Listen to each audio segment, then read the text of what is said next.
You know, no matter what way you cut it, high school athletes being better than their world champion counterpart at any point in the season is just plain ridiculous. Be close for the record. I think they got it. 32:45, a new national record and world under 20 record.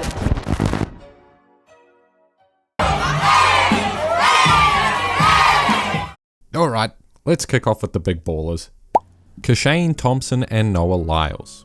Noah Lyles, 2025 world champion, not that race, opened his season with the 300 meter in Gainesville at a college open meet. 32.60 seconds, a rust-busting opener, about on par with his usual. Historically speaking, it's like top 50 all time. He's really just turning the legs. And that's Signa Traore. Noah Lyles claiming heat number 1. But, did anyone notice how big this man is looking? Little side-by-side comparison, he's just getting bigger every year. Probably to fend off attacks.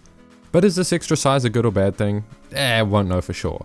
What is genuinely interesting the last few years when he has run 300s or 400s and expressed interest to get on the US 4x400 team, he just doesn't seem to be too good at these distances. Besides this race, some other evidence, him opening his season last year with 45-second 400s, which is weird because he actually has the second fastest 300 meter ever indoors, which he ran back in 2017 and was a world record back then. I guess it's probably a trade-off he's had to come to terms with. Better short speed, lesser abilities in the longer sprints. He's actually due to run another 300 meter next weekend at the New Balance Indoor Grand Prix against some very fun characters. Vernon Norwood, Jareem Richards, who at 31 last year was clapping cheeks at Grand Slam track, and then net a PB and silver medal at the World Champs. And also Trayvon Bromell, which is a wacky name to see in a 300 meter lineup. Bit of a side tangent real quick. Great to see Bromell running some longer distances. He actually ran a 200 meter this weekend in a pretty average time, but he's never been good at 200s anyway, and it's just great to see him healthy again. For now. Because historically speaking, whenever Bromell puts together 2 seasons in a row, he drops something diabolical. It's exciting just thinking about it. But back to Lyles. Some people speculate this next 300 could be world record watch. I mean, come on. We're about 8 months from championship time. I don't know how you could be taking anything Lyles does seriously. I can guarantee it's going to be one of his early season specials. Second fastest man in history or not, at this distance, it's just too early for him to care. And I've said it before, but I appreciate that about him. He'll run, take the races seriously while taking ours, just under training load, and show up to a championship and probably beat you anyway. At least in one of the sprints. And before we talk Kishane Thompson, people just kept running fast 300s this week. For one, Tate Taylor, the world's fastest high schooler ever over the 100 meter, opened his season at the VA Showcase with a closely fought 32.45 seconds. An outright under 20 world record. So of course, it's an American high school record, making him the American high school record holder in the 100 meter and indoor 200 and 300. It's on the clock. It's going to be close for the record. I think they got it. 32:45, a new national record and world under 20 record. And as I said, closely fought on his inside was his high school teammate Jake Odie Jordan in 32.64. But who you might better remember for this. And he's just easing up. What's happened here? What has gone on there? As well as Dylan Mitchell on the outside struggling along, the world's fastest 15-year-old. God, these lineups sound straight out of an anime. Now, you remember what Noah Lyles ran? Mr. World Record Watch? Yeah, of course the kids ran faster. And I don't care what you have to say. Yes, high schoolers peak for an earlier season.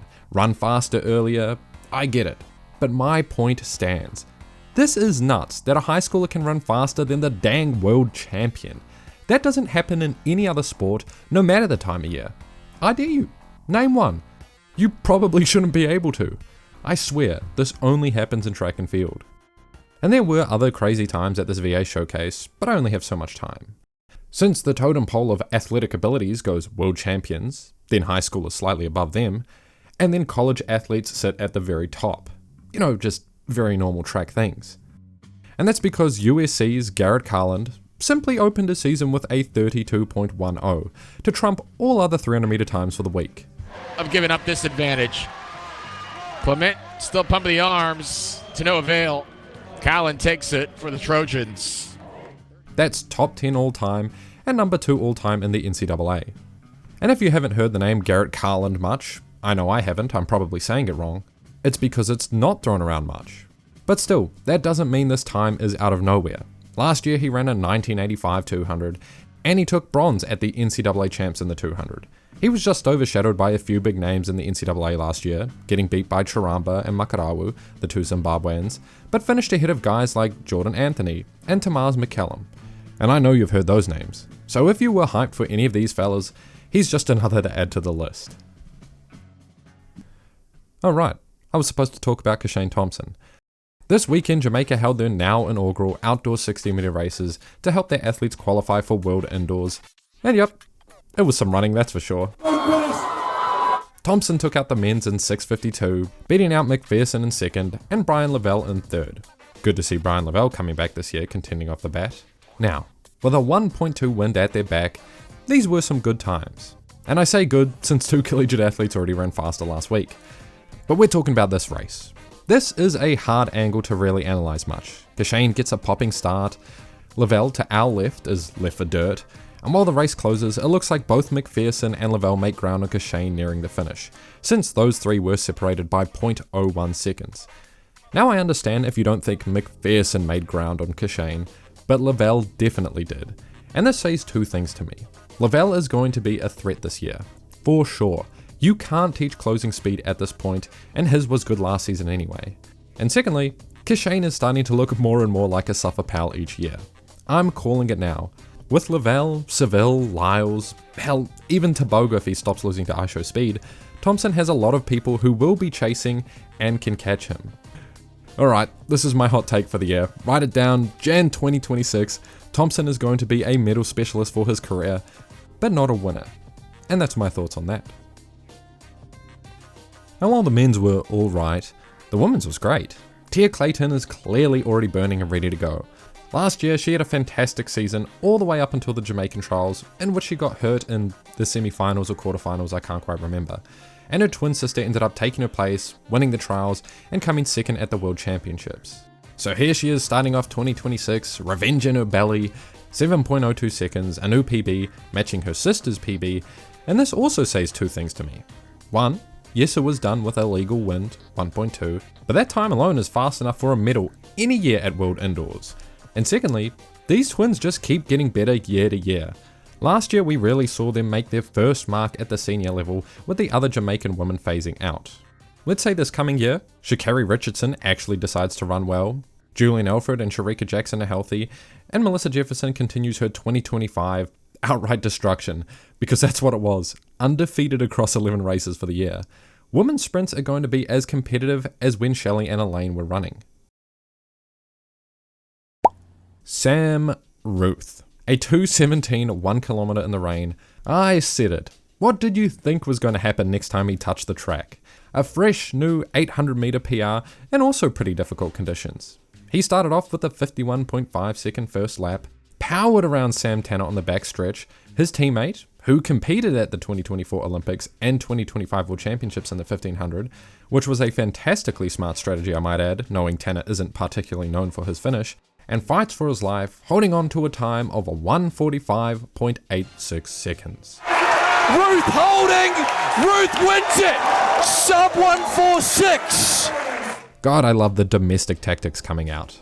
Now, it was an average New Zealand summer day, overcast and about 16 degrees, but the wind was going. I feel like I'm making excuses every time Ruthe hits the track, but I promise I'm not trying to. I just need to emphasize how fast this kid really is.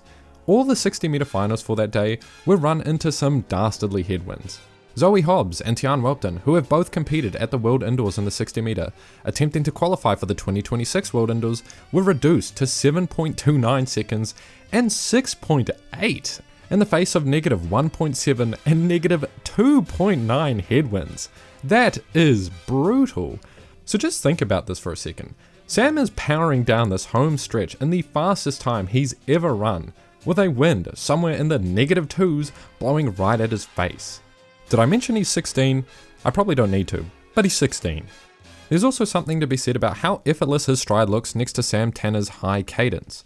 Obviously, they're very different runners, but for a teenager, man, he just makes 1:45 look so smooth, even under imperfect conditions. Oh yeah, and 1:45 was also fast enough for a World Indoor Qualifier. Whether he goes or not, I don't actually know myself. Someone let me know down below. And continuing on trend with oceanic middle distance running, Cameron Myers ran a 3:49 mile indoors. That's not even his fastest time he's ever run, but it was labelled the fastest ever mile ran in January, indoors or out. Which, it is true. It's just, what are we doing these days? Celebrating anything? Alright, that's a bit harsh. It's good to see him getting in gear though after a tough last season. And just before we close out, high jump. I have my finger on the pulse. Yaroslava Mahuchikh opens her indoor season in Ukraine, her first competition in Ukraine in 3 years due to Russia's invasion efforts, with a booming 2.03 meter jump. Not many women attack the bar like she does. That's the second highest indoor opener ever in the history of the event, only behind her own opener from 2024, 2.04 meters, in which she broke the world record that same year. I will admit, last year I was unreasonably critical of her, sort of. She doesn't jump well at championships, I'll die by that, but she was dealing with injuries in 2025. So this 203 could be signs of a monster year cooking. And Daniel Lysenko in the men's high jump jumped 233. He's always in the background jumping big in Russia, but them in Belarus are still banned. And that's pretty much the week as I saw it. The season is still kind of kicking off, but next weekend is the New Balance Indoor Grand Prix, specifically on the 24th of January, and there are some wicked matchups. Look at some of these. And besides just the names, Josh Hoey's aiming for the 800 meter indoor world record. Supposedly Noah Lyles is going for the 300 meter world record too. It's about that time of year. Track is finally back. See you in the next one.